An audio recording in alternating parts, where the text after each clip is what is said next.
All right, what is going on, everybody? Welcome back to another day of SaberSim's DFS office hours. Today is Monday, December 8th of 2025. Looking ahead here, we have a NFL showdown between the Eagles and the Chargers. We have 3-game NBA main slate, as well as a 5-game NHL main slate. So it should be a fun day of DFS. For those of you who are new here, welcome. My name is Andrew. I'm one of the coaches over here at SaberSim. This is a show where we go over how to use the SaberSim app, answer any and all DFS related questions. Get your questions in one of three ways here. First off, send us an email, support@sabersim.com. Second, post it live in the YouTube chat. Third way, post it in the office hours channel in our Discord server. If you're not in our Discord and want to get access to that channel, there's a link in the description of this video. You also get access to our similar channels, individual sport channels, and you get access to the rest of the SaberSim team. Just can't say enough good things about the Discord. But with that said, we do this show Monday through Friday, 4 p.m. Eastern, and then we do the show on Saturdays at 12:30 p.m. Eastern, so you can tune in any one of those days to get your questions answered. All right. With that said, let's get SaberSim pulled up on the screen. We had one question come in prior to the show. We will start there and then kind of see where we go. First question of the day. For office hours today, is there any downside to setting projection floor rules for building lineups? After watching the DFS masterclass, I noticed Jordan doesn't set any rules and states it can actually interfere with how lineups are constructed for showdown. For NBA, for instance, I will usually do a build, then filter out lineups that are not positive ROI. I then find the lowest projected lineup and set that as the projection floor and run another build. I am thinking I want as many ROI positive lineups in my pool of 5,000 for the contest sims to choose from. All right, really good question. So we have a little bit of time. We'll break this down. Why don't we go over to NBA for today?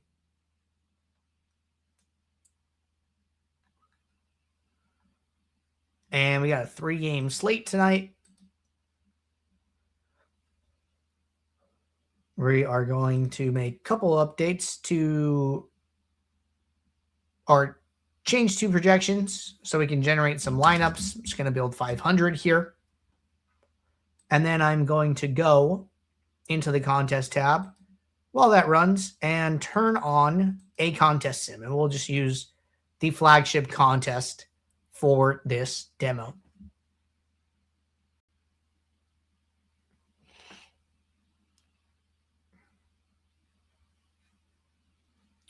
All right, lineups are finishing up. We are in the post build. I'm just going to create a group with 20 lineups.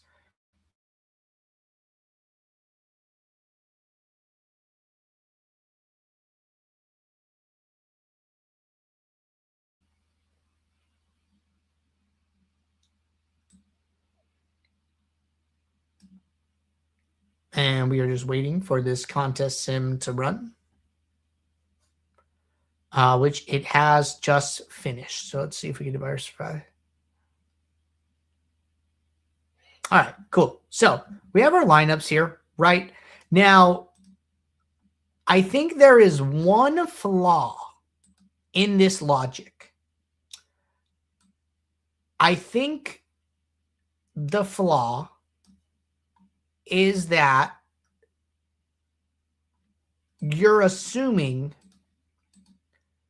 that a lineup must have a certain projection in order to be positive ROI.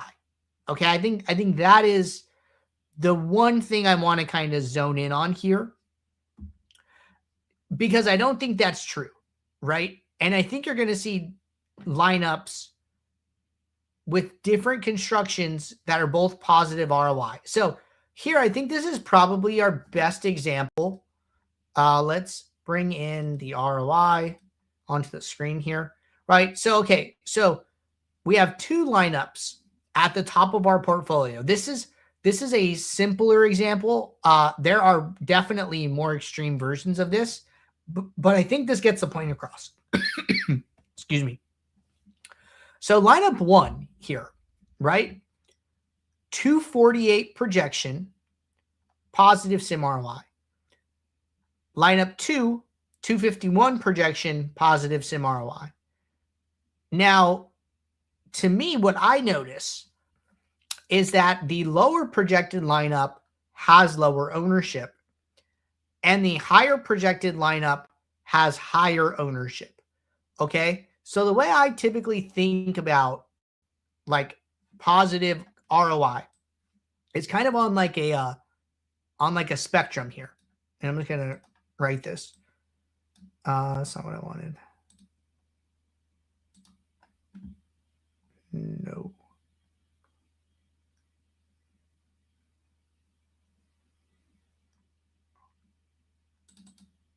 Okay, here we go. This is what I wanted.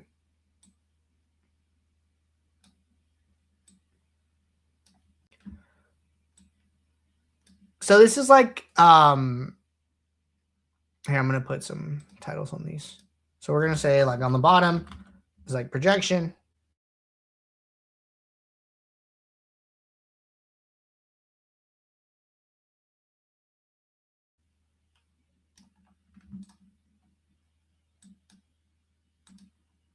Well, this says ownership. Either way. All right. So my point is, the point I want to make here is that you see these two lineups, right? One of them has lower projection, but also lower ownership. One of them has higher projection, higher ownership. Their ROIs are both high, right? So you're going to see this a lot where you see a certain ROI, but you see two different type of lineups. And basically what I've noticed is that, hey, your lineup can be lower projected. It can be, but it has to come. It has to come with lower ownership. Or the opposite. It could be higher projected, or it can be higher owned, which is maybe a better way of thinking about it. It can be higher owned, but it has to have a higher projection if it's going to be higher owned. Any lineup along this spectrum in this example has a similar ROI. So what I've noticed, especially I see this in Showdown a lot, right? But it's usually not ownership, it's usually duplication. It's like dupes. You can play lower projected sets, but they have to be lower average dupes. You could play higher projected sets, or you can play higher dupe lineups, but they have to be higher projected, right? I think that holds true here in these classic slates as well, which is why I don't think you need to solely focus on a projection floor, because what if your last positive ROI lineup is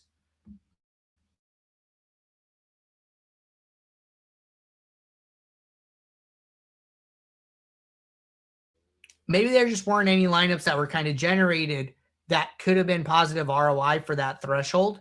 So I just kind of wanted to note that. Okay. Just keep that in mind.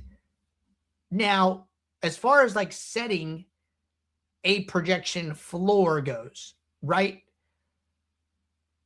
I think on the other side, to like play devil's advocate like a little bit, sim average score definitely matters in the post-contest sim ROIs, right? Sometimes we'll see lineups like, hey, this user was negative, this user was positive.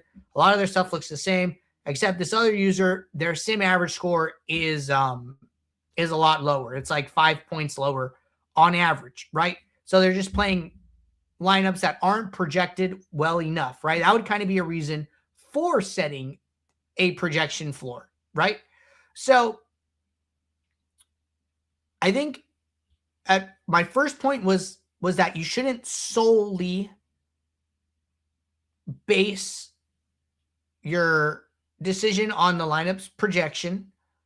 However, that doesn't mean a projection floor is a bad idea.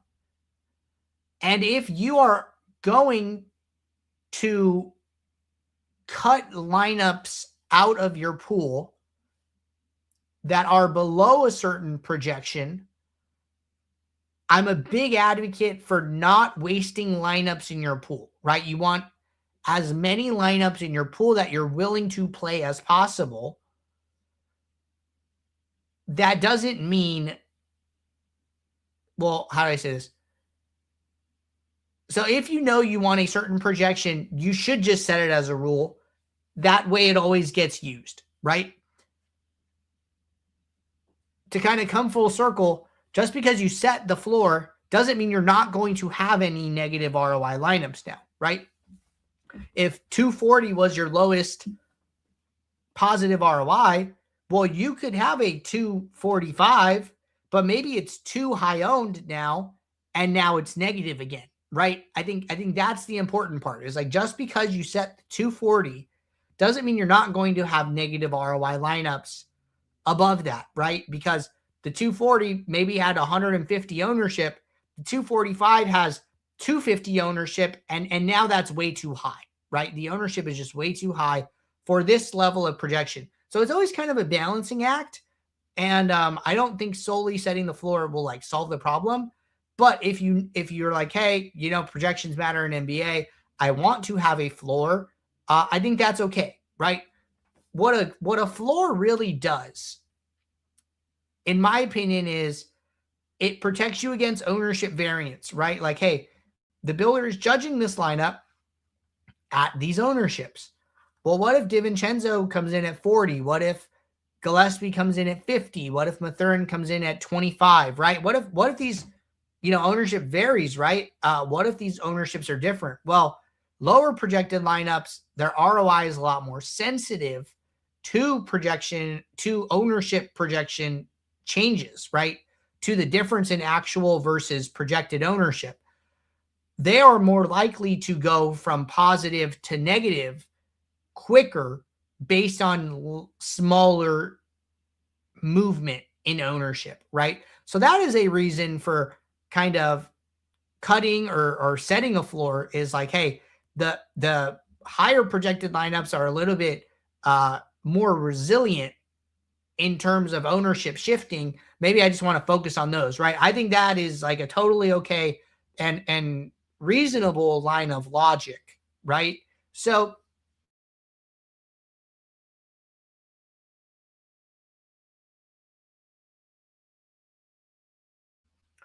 and yeah, I think that was a pretty solid discussion here on this one. So I am going to leave it there. Hope I didn't talk in circles too much, but good question to get us started. All right, next question. I take some shots in the $3.20 max and some other large field GPPs, but don't normally max them out. Sometimes I might only enter 5 to 10 lineups in these contests using the same build template. Should I use a different build template for contests that I don't max out? The example I say, enter 10 lineups in the $3.20 max. Any ideas on how to approach when taking shots in larger field? All right, good question. So the first thing that I want to point out is that it is always okay to enter less than the maximum number of lineups in a contest, right? What you're doing in any contest is you're entering your best lineup first, your second best, your third, your fourth, etc., right? So if you only enter 10 in a 20 max, you're purposefully leaving out your 11th best through your 20th best lineups. You're still playing your 10 best, right? So that is okay, right? It is okay to leave out those lower ones, especially if it makes sense for like your bankroll management purposes. So all in all, totally okay thing to do. I've even won some contests with less than the maximum, and it's a very normal thing that happens. You could go look at like any contest in the lobby. Now, as far as any ideas on how to approach when taking shots in larger field, I wouldn't do anything different, right? I would still use portfolio. If you have a process, I would stick with it. You're just entering less of the 20, right? If I had 20, I'm taking the top 10. So you really shouldn't try and do anything different, especially if you have a process that is good, right? I think this is a mistake people can make. It's like, hey, I'm taking a shot in a bigger contest. I need to like reinvent the wheel and do something totally different, right? You chances are like, no, you do not need to do that. And if you have a winning process, you should just apply it and just understand that, you have less entries, right? So, if you have 10 entries, right, and the cashing percent is 25%, you're going to cash somewhere between 2 and 3 lineups on average, right? So just be aware of that, be prepared for that outcome. But I wouldn't want you to stray from what you're already doing. All right, next question. By chance, can you go over how to view all the lineups in a certain lineup group? Yeah. So what you want to do, right? Like say I have a group, right? There's a couple ways to do this. First off, as far as like looking at the lineups, right? Or actually, let's do something else. I'm going to create 2 groups. And then let's do something easy, projected score. All right, so let's say I have 220 maxes, right? So in order to look at the lineups, you just click this drop down over here on the right. The method that you're going to see automatically is this compact lineup view, right? If you don't like this, you can go to the settings and turn off this use compact lineup view toggle, which will expand the lineups, right? Depending on how wide this lineup section is, you might see 1. You can drag it out to see 2. I think you can even see 3 at a time, right? So just expanding this like lineup pane is a thing you want to focus on. Now, if you want to see your exposures, you're like, hey, I have these 220 maxes. I want to see my exposures for one of them. You click on it, click on the name of it, and the exposures zone in, right? It's like, hey, now, you know, the parentheses number is 10, which is the number of lineups. So it's saying, hey, you have Gillespie in 10 out of your 20 here. Now, caveat, you cannot adjust exposures for one group when selected on it. It doesn't work that way. So any exposure adjustments you set will go to all groups unless you lock one, right? So like, let's say I was done with this bottom group. I could lock it. The lineups will never change now. And then I could set the min and max exposures. Any exposure adjustments are going to be sent to the unlocked group and applied to that group. The locked one will effectively ignore the new stuff we are sending to it and never change it. So that could potentially be one way to do that if that is what you are looking to do. But yeah, so clicking, viewing exposures, drop downs, toggles, those are all the things you need to be aware of there. All right. Is there any way for you to show us an example of everything you do to build lineups that you want? A base example would really help me to create a process for myself. Yeah, so we usually do a build demo on this show. We definitely can knock one out here. A couple resources in the meantime, just so you're aware of these. Saber School, and then top left corner, video library. You go to Saber System. I would start watching these from the ground up. This lesson 1, welcome to Saber Sim, and then kind of go up from there. Some of the content might be a little repetitive, but it can't hurt, especially early on, to kind of see a couple different versions of stuff and different iterations, all with like a little bit of like a different twist. So I would for sure start there. Now, if I were building lineups for NBA for tonight, right, what I would do is first thing, right, come into my build. It'll look like this. I'll just open up a new build. Now, you can't click this build lineups button right away for playing on DraftKings because DraftKings requires you to make 2 adjustments in order to unlock lineups. This is like in regards to their terms of service. So you just got to make 2 small adjustments here. I just usually use these plus minus icons that will activate the build lineups button. Always build as many lineups as your plan allows here, whether that is 500, whether that is 5,000. Either way is fine. I'm just going to do 500 here. I wouldn't recommend changing anything with regards to filters, rules, settings. I would leave all that alone. So all you need to do is the minimum 2 changes and basically build lineups, right? The pool is going to be set to the max that your plan allows by default. The only other thing you might want to do is bring in your entry file. So you can click this button up here in the top left. If you are signed in to the fantasy site you're playing on, whether that's DraftKings, FanDuel, etc., you want to be signed in on the same browser you're using SaberSim. It doesn't have to be open, but you just need to be signed in on this browser. You can use this hyperlink button to quickly download your contests for a given slate. So if I were playing this slate, I click this. SaberSim basically talks to DraftKings and says, hey, send me the entries that this user has for this slate. You get this DK entries file, you drag and drop it in here, and then this contest section will update. We'll now know what contest you're playing, how many entries you have in each of them. And then from there, I would go over to the lineup section and then turn on one of these templates, okay? I have the direct fill one turned on right now. If you start it, it will auto create your groups for you. So say I was playing 220 maxes. When I upload that entry file, well, it will do what we set up here in our build one, where it will create 2 groups, each with 20 lineups, right? Or depending on what template you use, might do something different. But we generally recommend using the 1 group per contest is a good one. This will give you 1 group per contest, will give you 2 groups with 20 lineups each. Direct fill will give you 1 group with 40 lineups.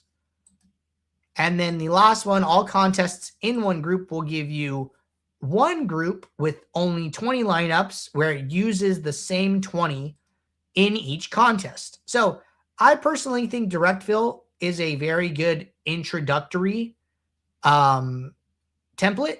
So I like that one. Now you build the lineups run, and what will happen is your lineups will, depending on the plan you're on, it'll basically run the sims and diversify your lineups and basically generate lineups for you. So then we get into the post build. I like to go into the table over here and sort by exposure. These are the amount of lineups with a certain player. So 70% of my lineups have Gillespie, 60% have DiVincenzo, et cetera, et cetera. Now it's all about fine-tuning this. You know, do you like this? Do you agree? Do you disagree? If you want to make changes, the best resources are the minimax exposures. Minimum will raise a player, maximum will cap a player, and you kind of just continue to dial this in. If you don't have opinions, great. Save this, which you'll do over here. It'll say save all. You download the lineups from this download entry file button over here on the left, and then you upload it back to the fantasy site. So that's kind of a walkthrough here. But let me know if there's any specific questions. RB1 Spinny with a follow-up.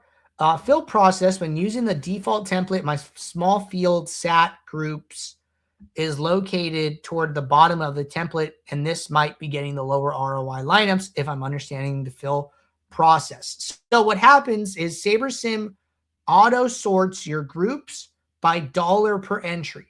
So the higher dollar per entry matter more to your portfolio. So SaberSim puts those at the top. And then, so if they're like, if your stats are on the bottom, they're probably lower overall dollar.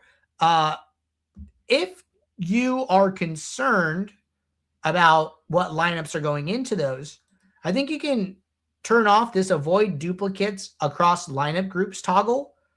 When this is on, which is on by default, it makes sure that each entry gets a unique lineup. But if it is off and a lineup grades out well in more than one format, it can reuse the lineup, right? So I think that turning this off might be beneficial for you, just kind of based on like the vibes of the question. But in general, it is better to have your lower dollar per entry contests get your lower ranked lineups, right? That is better than, you know, if you have like a killer lineup and it goes in the SAT for $20 ticket rather than, you know, a contest that's, you know, 1,000 or first, for example, right? But I think turning that toggle off might be beneficial for you here.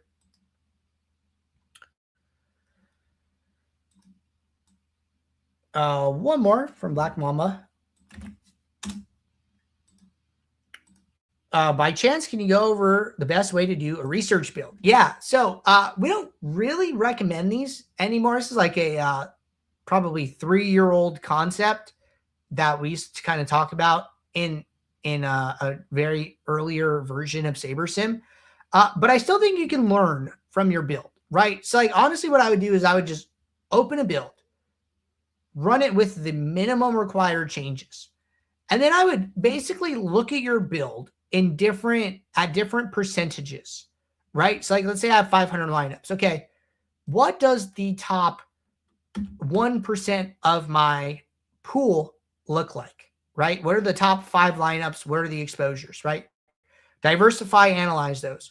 What does the top 10% look like, right? What does the top 20% look like? And now by viewing your pool in different bite-sized chunks, you might be surprised at which players pop at different levels, and you might see different kind of ways you can go with your exposures. And I think that can be helpful, right? In your top 5, you might see one thing. In your top 50, you might see another thing, right? In your top 250, if you're looking at half, right, you might see something else, right? So analyzing those things, looking at the different stat combos, different players, different things like that would be what I would call like a 2025 research build. So that would be my advice there. All right. Looking around here, we are all caught up with questions, knocked out a build demo as well. Appreciate you guys tuning in. I'll be back tomorrow, 4 p.m. Eastern for our next show. So until then, everybody, take care. Good luck. Thanks.